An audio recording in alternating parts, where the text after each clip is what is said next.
Mr. DJ Yaz. Thank you so much, bro, for coming. No worries, Appreciate bro. it. How's it going? It's been a while, man. It's been a while. Hard to catch you, huh? Always busy, you know what I mean? Yeah. So you've been a DJ for how long now? Been 10 years. Shit, okay. Yeah, for a while. How did you start? You know what? It's crazy. I started in university when I was doing law school. You my went to last law year. school? I went to law school. Okay.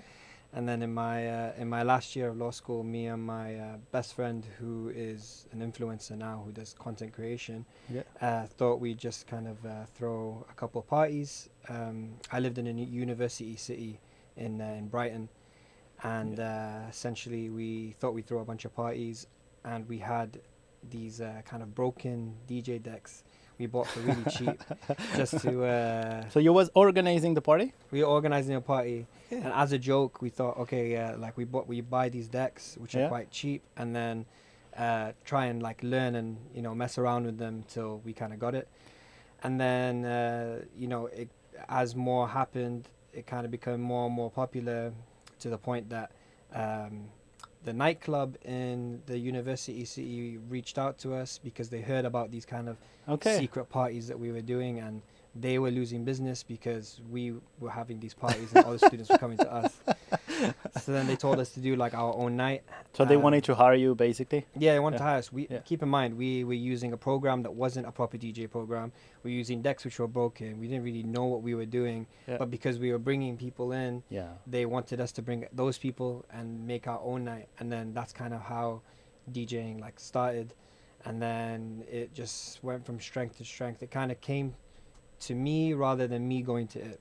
Okay. Yeah. So why like people at the university was coming to your party instead of the music was different, or so it's funny, like when you go to university, sometimes there's like these university side jobs that they have, kind of like promotions, like promoters. So we were just promoting for the club our first 2 years, but we kind of got to know a lot of people within the student kind of the industry there, like all the people in the universities. We had 2 universities in the city. And as we got more and more people, we kind of had a lot of contacts by the time we started throwing these parties. So then we ended up kind of doing our own thing. Oh, you got the contact and you started making your own party. Yeah. They tried to shut them down so many times, but it just. Why, they saw you like as a competitor? No, not even like the industry. It was just kind of like like police to go try and shut it down, but like they couldn't really shut it down because it would be about 300-400 people in a house.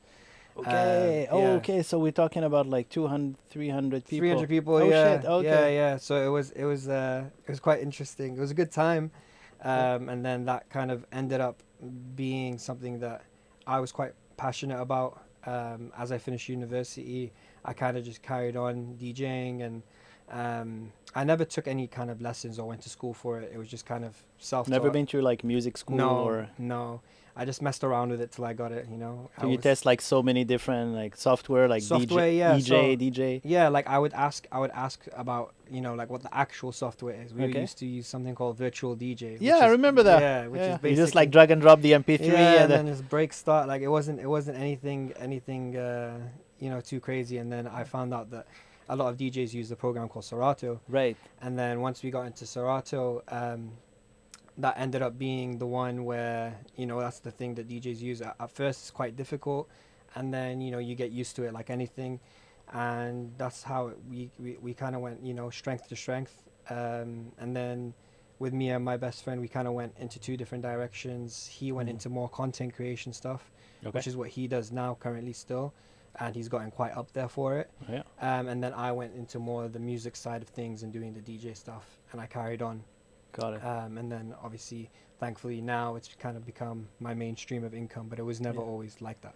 Yeah, because he was supposed to be a lawyer. Supposed to be a lawyer, I got Middle Eastern parents, so it's just like, like when you have Middle Eastern parents, it just they kind of doctor, engineering, law, medicine, doctor, something like that, right? So, obviously I wanted to go get an education, because it's good to have that.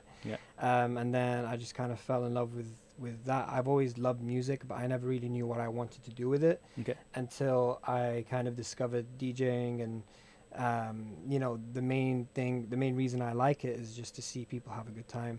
I get my energy from people. So when I get my energy from people, that's why I enjoy DJing.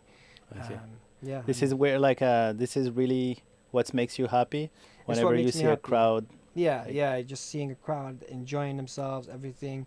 It doesn't come without its ups and downs, but it's worth it. Yeah, because I remember the first time I saw you, it was in a hookah lounge, and then it was no much people because it was just starting. But dude, like I saw you, you was vibing with the music, just like dancing and Yeah, I was like, oh shit, you know what it is? It was very difficult because I moved from England about 4 years ago. Okay. I didn't really know many people here, and coming to Vancouver, I didn't really know what to expect because I just moved to Vancouver to be kind of closer to family. Okay. But obviously, I was raised in England most of my life. Yeah.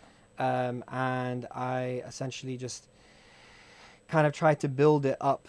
I tried to network with people, tried to reach out to different places, but it was quite difficult. So then I remembered, and at the time, there wasn't many DJs per se at hookah lounges. Yeah. Now you see, obviously, there's a lot of DJs and a lot of most of the hookah lounges. You see, there's a DJ every week. But when I came, there wasn't many people doing that. So the idea came from London, where in hookah lounges they had DJs coming in on Fridays, Saturdays, and it was kind of a thing where people would go smoke the shisha and then they want to listen to music and stuff like that. So instead of, because I wasn't having any good luck with going to venues, and because I didn't know anyone in the industry, I decided to just try and reach out to hookah lounges because not only is it something that I've noticed that wasn't there, it was something where, because I'm Middle Eastern, a lot of the hookah lounge owners and stuff, they tend to be Middle Eastern, so it's easier to communicate, and they kind of, when you talk with someone within your culture, you might get a little bit more luck. So luckily I did meet someone. It was Bliss at the time, actually. It's Bula now. But it was Bliss at the time. I met a guy called Hassan. He was an Iranian guy. He kind of gave me my first. That was your first gig. That was in a hookah lounge in Vancouver. Yeah, my first ever gig. I was working full time. I tried working in H&M. Also, you was working at the same time. Then you were DJ. Yeah. I was working at the same time. So I worked H&M. I worked Lululemon. I worked in a bank. I worked in all different types of places, and then I'd only be DJing about once or twice a week in the weekends, just to obviously be able to make income. Obviously, Vancouver is quite expensive. So then it just kind of went from strength to strength. Then, went from, I worked in a couple different hookah lounges. I've worked Deja Vu, Lounge 60, Bula for a little bit as well. And, I'm still thankful to this day for those places that gave me a shot, and then after that, after 2 to 3 years, I would say I finally kind of got more integrated within the downtown community, and met a good amount of people to get to, the venues which are downtown, because, I wanted to kind of take that step to be able to DJ in, clubs, bars, whatever. Because your goal was now hey, I'm pretty good with the hookah, so I can step up. Yeah. Do you think it's a different game from hookah to? In my opinion, it's a whole different game. With hookah lounges, I enjoy it. I enjoyed it for sure. It was more obviously chill vibe because people are just sitting down smoking hookah and stuff like that. So there's less pressure for you? Less pressure, which was nice, and that was kind of a nice, to learn the craft and do all that stuff there first, and then obviously when you play at clubs, bars, stuff like that, the pressure is a little bit higher because obviously alcohol's involved, and customers, they want more, and you get more song requests and you get stuff like that. But it's worth it. For me, I just see a lot of people dancing and doing all that. I love that, so that's the reason. Ideally, obviously, my dream would be to be playing at festivals or being like a tour DJ for an artist, stuff like that. Being able to go from place to place. Oh, well, like being the official DJ of an artist.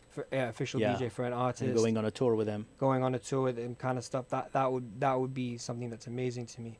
I'm also trying to dabble in with kind of producing. I did go to a school called Nimbus in Vancouver. Yeah. I did the sound engineering course just to kind of familiarize myself with how everything works in a studio. But that's something that I've wanted to dabble with more, but obviously very busy. Especially these days, I'm playing about 5-6 times a week. Oh wow! Okay, so it's my full-time thing. So it went from being a doing a full-time job and playing Fridays, Saturdays, to now playing Wednesday, Thursday, Friday, Saturday, sometimes Sundays. I recently just started my own events company with my business partner Mandy. So you created a business at the same time? Yeah. So just recently, about probably a month and a half ago, we started a brand called the 222 Party. And we did our first event, which was at Cavo Bar, which I actually play at every Friday. On the patio, like a day party, and that sold out. It did pretty well. It was initially only supposed to be one party. She was just trying to book someone for a DJ. But we connected so well that we ended up thinking, you know what, like we can make something here that's different, that hasn't really been done before, in the sense that I'm trying to bring a London type of vibe to Vancouver. Because one thing about Vancouver is, like, in terms of music and knowing that UK music and what's relevant in the UK, it's a little bit behind. In my opinion. Vancouver is behind. In knowing that type of music. So, for example, if you look at Toronto, maybe it's because it's closer to London. Maybe it's because it's a bigger city. When I went there last month. The music that they play is, I felt like I was in London. They know their dance hall, their UK, their stuff and stuff like that. Over here, it's like they will play the main UK songs, but they won't play the ones that are relevant right now in the UK. Does that make sense? It's always kind of behind. They'll play it maybe a month or two from now, or if it goes viral, or if it goes viral on TikTok, or if everyone knows it, then they'll play it. You know what I'm saying? So I'm trying to bring a different type of energy into Vancouver because there's a market for it there.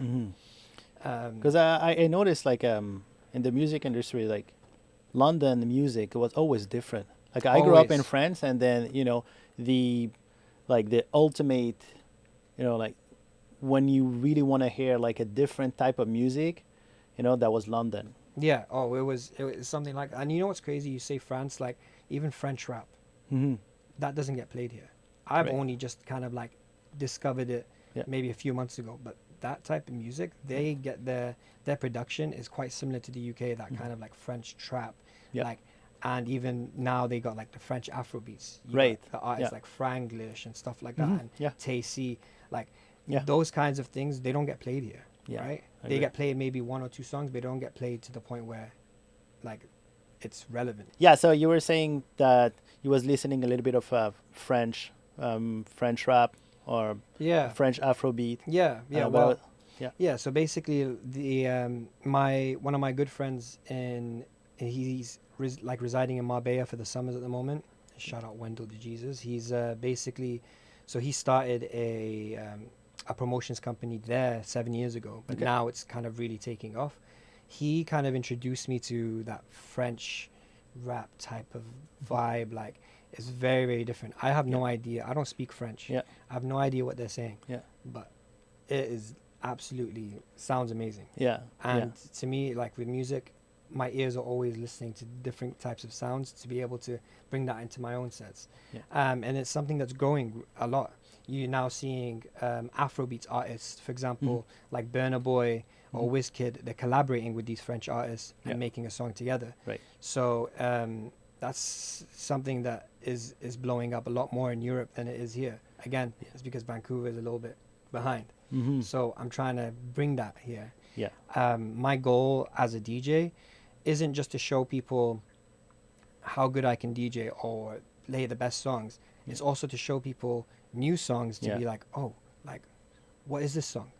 like, I want to know what this song is. Right. So, to ask me, oh, like, what song is this? Like, I love that, because then I'm introducing them to new sound, so then they can see, like, there's much more music than they think there is. There's mainstream, and then there's the other stuff which also sounds very, very good, that deserves to be shared out there. I love that. Like, whenever I go to a club, or then I hear a different song, it just hit me. Even it could be like a total different language, but as soon as it hit me, I'm just like, I'm going to see the DJ and say like, oh, what is that song? Or I'm just gonna Shazam it on the spot. That's what we want. Like, but what do you think? Like, DJ, they don't take that risk to play some music. They're more like underground, but they hit. So for me, I would say one thing about the industry here is that it's very saturated, in the sense that when you come as an outsider and you try and bring something new, some people won't like that per se. And when you say some people, you talking about the crowd or more? Crowd is always happy. Okay. But it's more like industry. Like, okay. So it's just like certain parts of that don't want change. Yeah. And when you try and bring change, sometimes they don't like that. Yeah. Right. So especially as an outsider, I've come to this point, but it wasn't without struggle. There's always been ups and there's been downs, and it's just about persevering, and taking those things on the chin.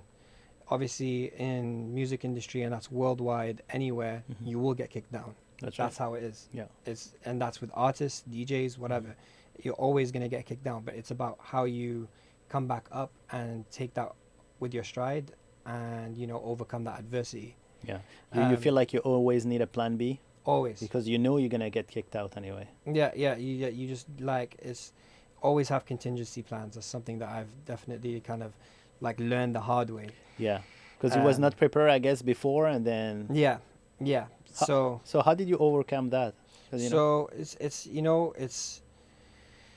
it's always just being able to like kind of recalibrate.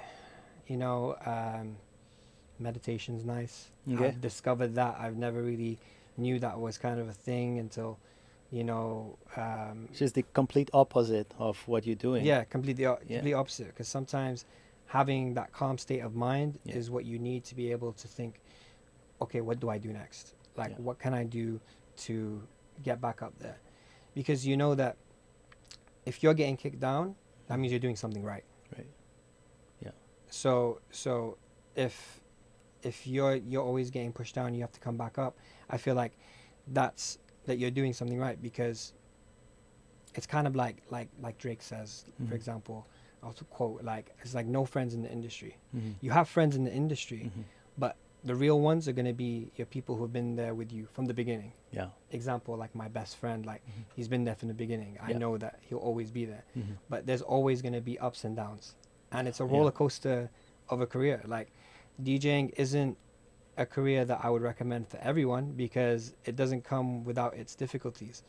A lot of people who don't do music think that, oh, it's just pressing buttons. You know what I mean? Like, oh yeah, that easy. Oh, you're just pressing buttons. Oh yeah, he's just playing with this little colorful device and just pressing buttons. But like, it's just kind of like it doesn't come without its difficulties. And it's not like any other job. You can't go into a place and just give a resume and be like, oh yeah, this is. I mean, there's electronic resumes, but it's not how it works when it comes to clubs. Yeah. The only way to get into any place is having to go out, to network, to talk to people. You have to. Yeah. Otherwise, you're not getting anywhere. Like, you need to make those connections. So it's not about talent. Mostly, it's.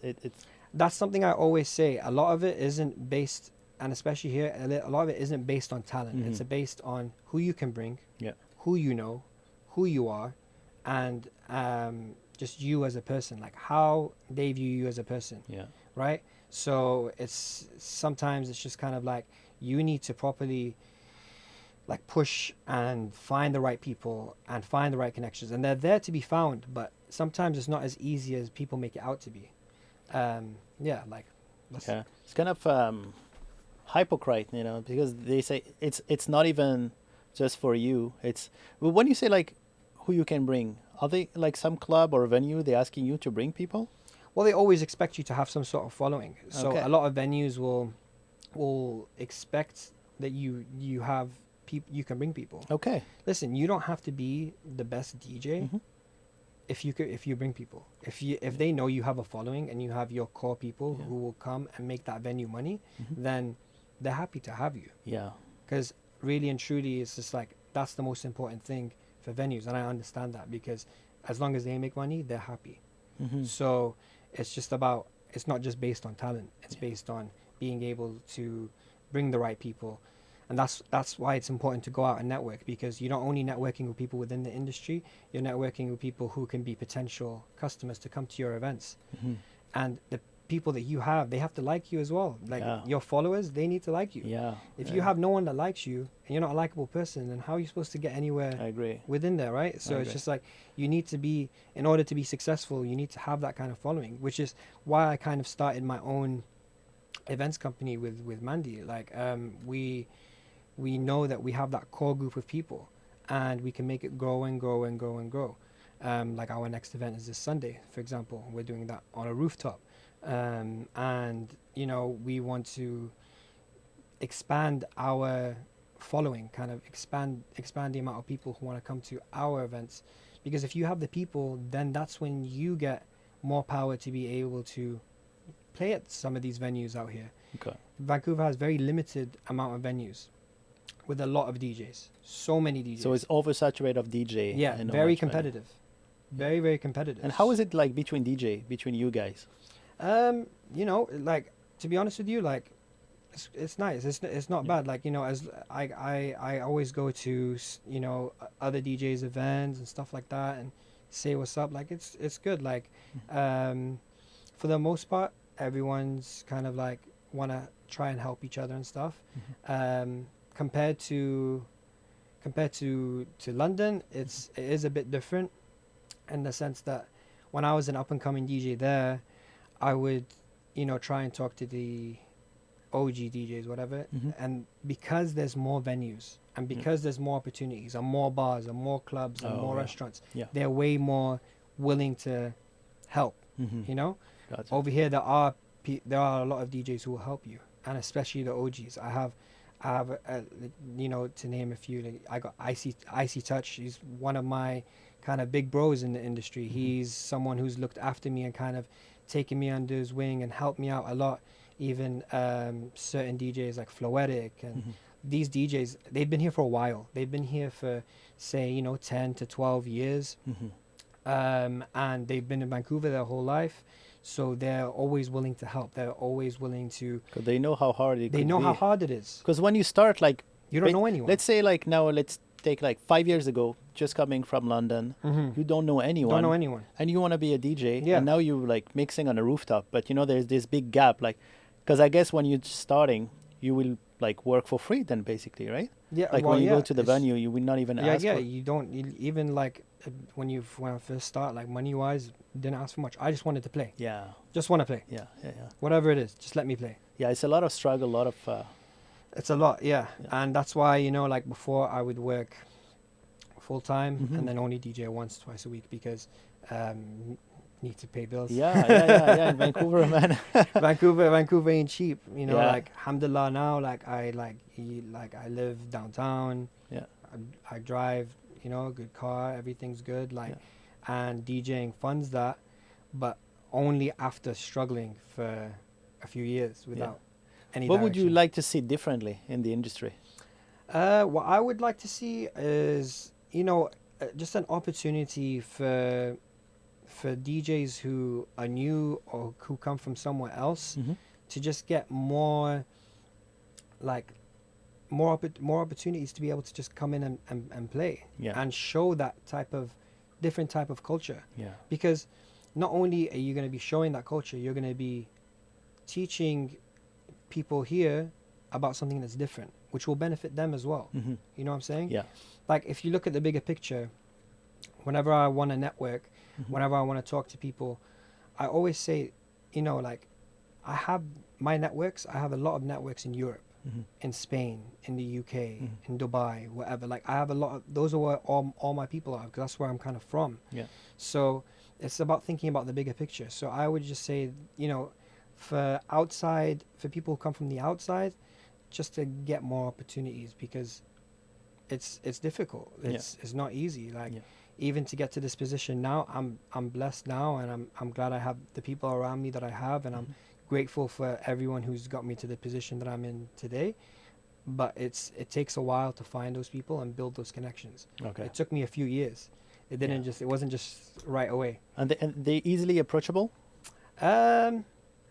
You know, yeah. I mean, yeah. They are approachable.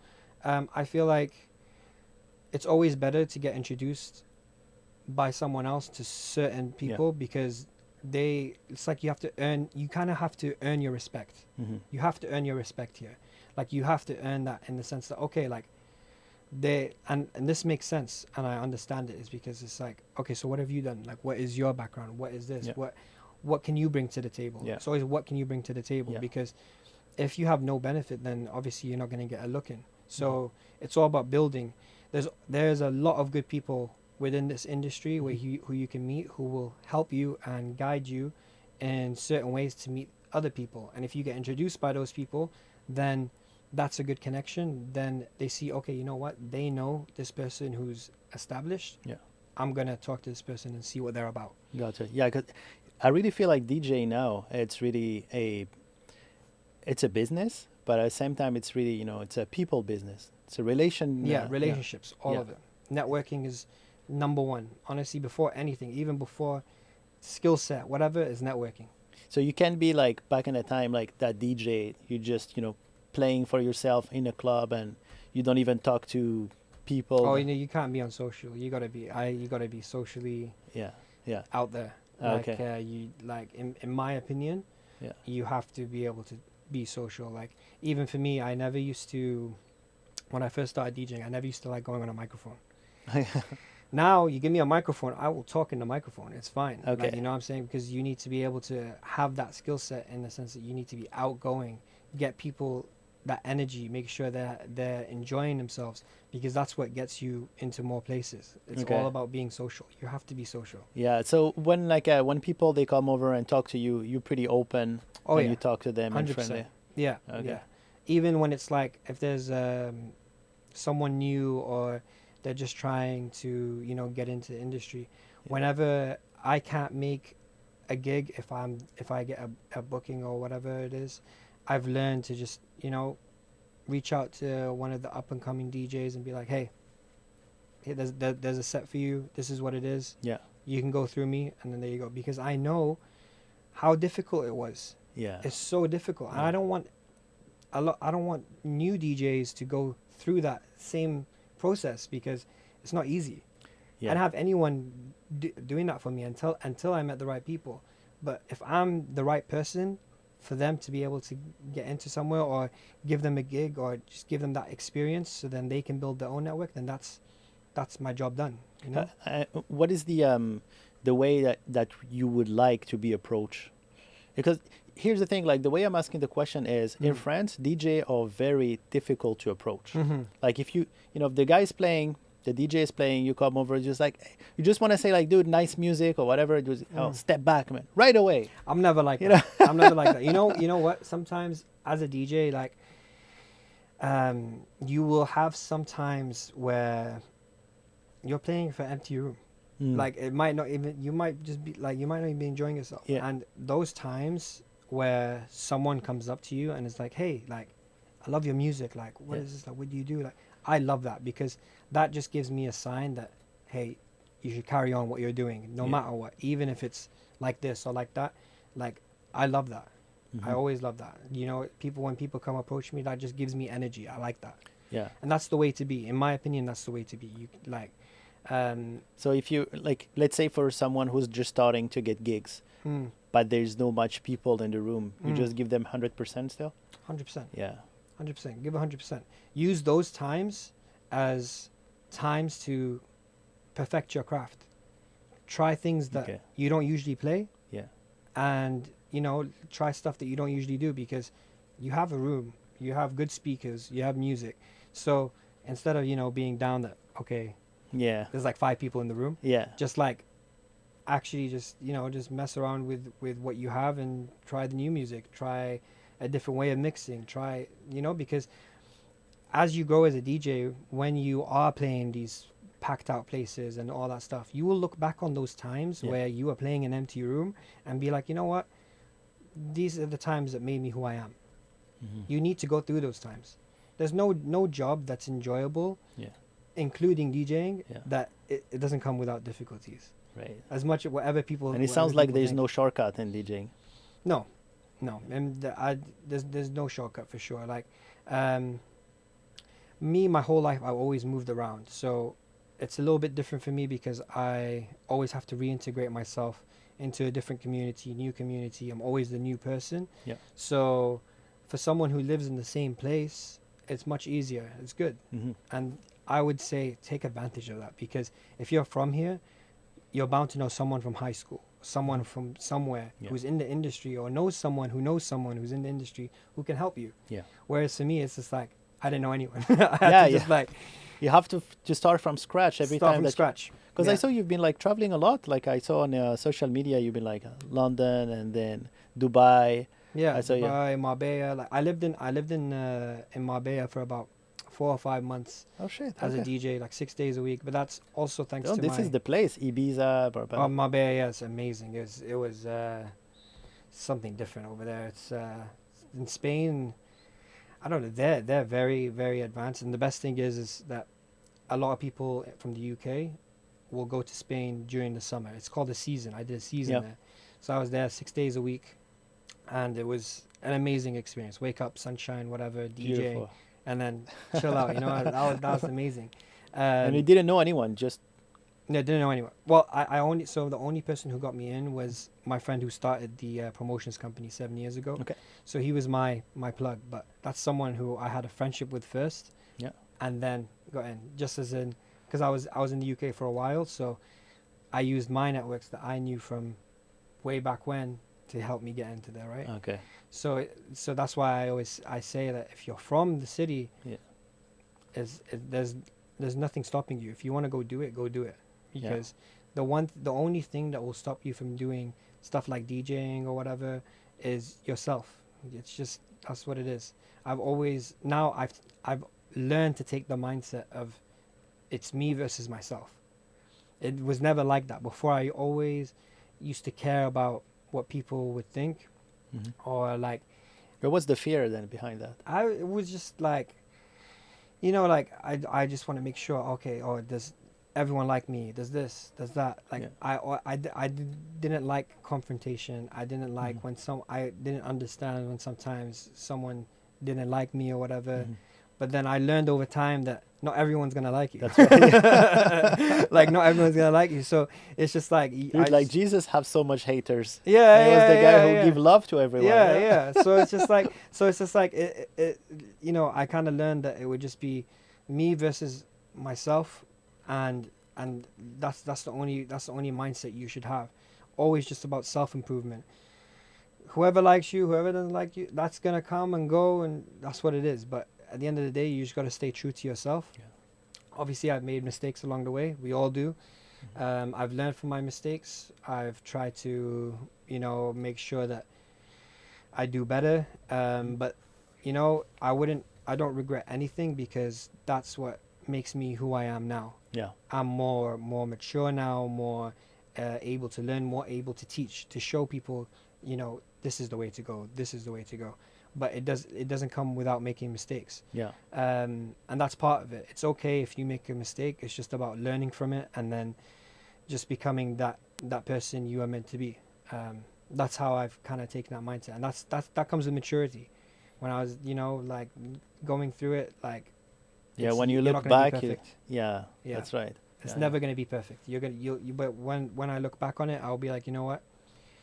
I needed to go through these things to change my mindset, to make me the person I am right now in this moment. And there will be more mistakes in the future. Yeah. It's never going to be, I'm never going to be perfect. No human's perfect. So it's okay, right? But I'm still grateful for everyone I've met on this journey. no matter what, because they got me to where I am today. Yeah. And I will always be grateful for that. It doesn't matter. I like the fact that even like with your success and what you did coming from nothing and keep growing, and you're doing pretty well.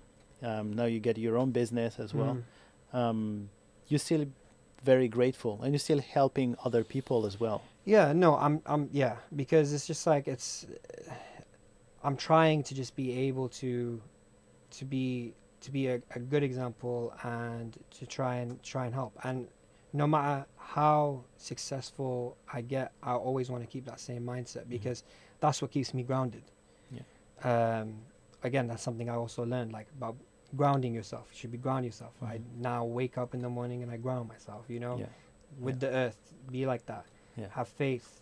Yeah. Like, Is your parent taught you that? Sorry? Like, is your parent, they teach you how to be Oh, grateful? yeah. My parents taught me everything. I come from a Muslim family, so I am Muslim myself. Obviously, not on the super religious scale, but I have faith. I have a lot of faith, and I, in times of need, like anyone who has faith, they turn to God. Yeah. Always. Yeah. So I've always been taught to be kind of grateful and hold at least some sort of morals.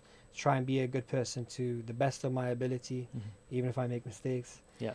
But I just need. I know that in order for me to keep going, I need to still be grounded. Yeah. As soon as you lose that, you become obnoxious, whatever. That's when things go downhill. You can't be like that. I agree. Yeah. I agree. And for someone, so I want to talk a little bit about perfection, because we had a few DJ on the show as well, and there was this DJ.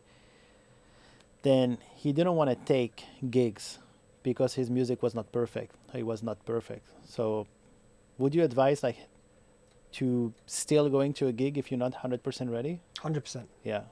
Honestly, the amount of times I have been uncomfortable, nervous, whatever, like thinking that, what if this happens? What if that happens? And I still go do it.